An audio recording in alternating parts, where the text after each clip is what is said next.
dnešním tutoriálu vám ukážu, jak si zahrát Project Wings, což je chapter 3 season 1.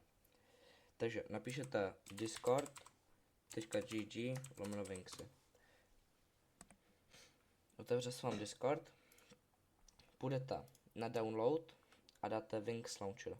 Stáhnete to, dáte uložit, tady se to zobrazí, kliknete na to, další informace přes to spustit. Až se vám to spustí, tak tady odklikáte všechno a pak dáte finish. Pak by se vám měl otevřít Wings Launcher.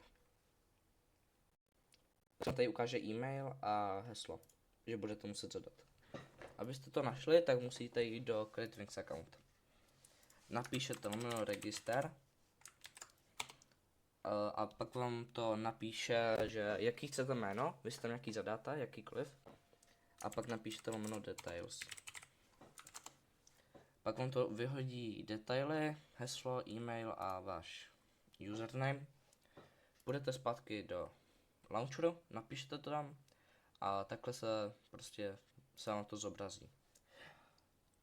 Pak půjdete na Discord, dáte download zase a dáte 19.10 build. Kliknete pokračovat.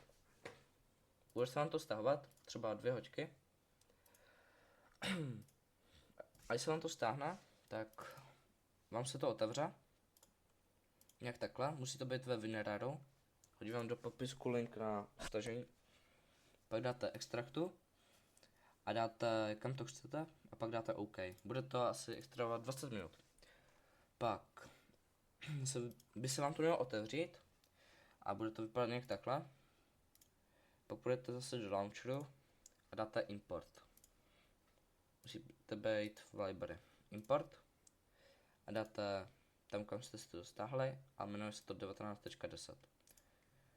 Dáte Fortnite a dáte vybrat složku, musíte být Fortnite 19.10. Vybrat složku, pak by se vám to tady mělo dát a spustíte to a zeptá se vás to na pár otázek a dáte prostě ano a pak můžete jít hrát Fortnite.